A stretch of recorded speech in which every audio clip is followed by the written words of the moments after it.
اهلا بيكم حبايبي، عاملين ايه؟ النهارده بقى هنعمل مع بعض فتة الشاورما. حاجه خفيفه كده وسهله، بنعملها في ربع ساعه واحنا واقفين كده في المطبخ. ما بتاخدش مننا وقت، وطبعا كلنا طالعين من العيد بقى كده تعبانين وكده ومرهقين، عايزين نعمل حاجات خفيفه. معانا هنا صدور فراخ بقطعها قطع شرايح رفيعه كده. الكميه اللي انت عايزاها نص كيلو، كيلو زي ما انت عايزه. بعد ما بحطها في محلول النقع واغسلها، بعصر عليها ليمونه.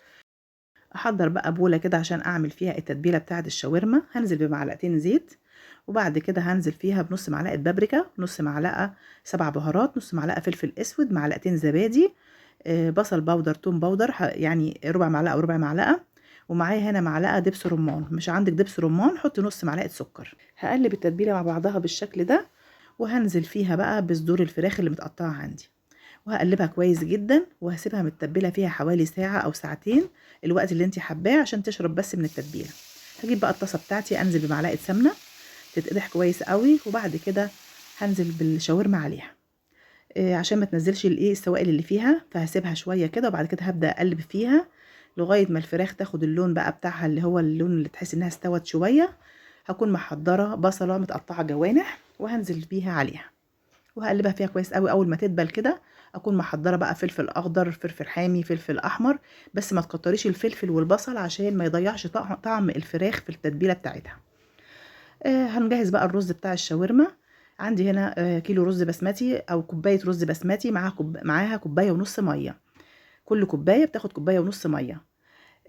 هنزل بقى بالماده الدهنيه، وبعد كده هنزل بمعلقه كركم، سنه قرفه، كام فص حبهان، 3 فصوص قرنفل، والملح بتاعي، وهقلبهم كويس قوي في السمنه بالشكل ده لغايه ما ريحتهم تطلع معايا.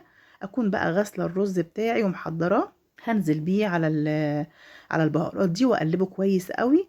وهكون مجهزه الميه بقى سخنه معايا بتغلي، هنزل بيها على الرز. وزي ما قلت لك، كوبايه الرز البسمتي بتاخد كوبايه ونص ميه من نفس الكوبايه. هسيبها بقى على النار كده لغايه ما يغلي كده ويتشرب كده الميه بتاعته، هبدا اوطي عليه واسيبه لما يستوي.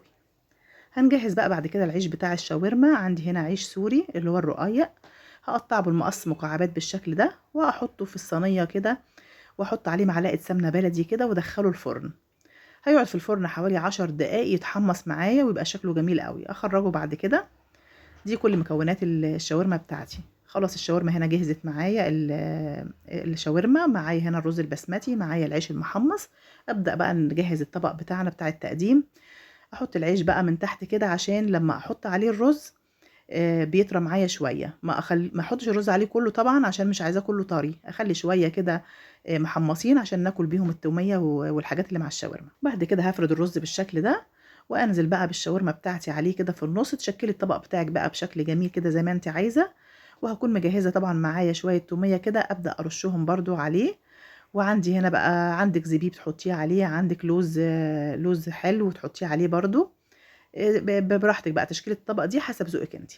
وبعد كده عندي هنا التوميه، تحطي عليه رشه كده، وتبداي تحطي طبق التوميه عشان اللي عايز ياكل بالعيش المحمص يبقى حلو قوي. وان شاء الله هبقى انزلك التوميه في الفيديو اللي بعد كده. خلاص بقى طبعا اجهز معانا النهارده، تاكلوه يا حبايبي بقى بالهنا والشفا، ويا رب يعجبكم. عرفوني في الكومنتات ايه رايكم فيه، وان شاء الله اشوفكم في فيديو جديد مع اكله هنيه. وما تنسونيش يا حبايبي بقى في اللايك والشير.